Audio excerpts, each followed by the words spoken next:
Очень важно, что программа развития ООН в Кыргызской республике поддерживает сегодня организацию международной конференции судей по экологическому правосудию.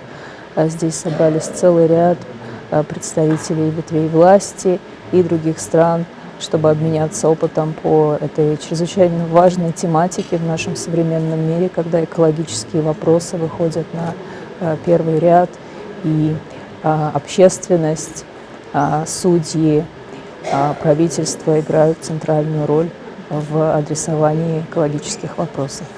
Я думаю, что эффективность сегодняшнего мероприятия, а также конкретных мер по экологическому правосудию будет измеряться в экологическом эффекте. Например, такие жемчужины, как озеро Иссык-Куль здесь, в Кыргызстане, будут сохраняться, процветать и быть такими же чистыми для следующих поколений.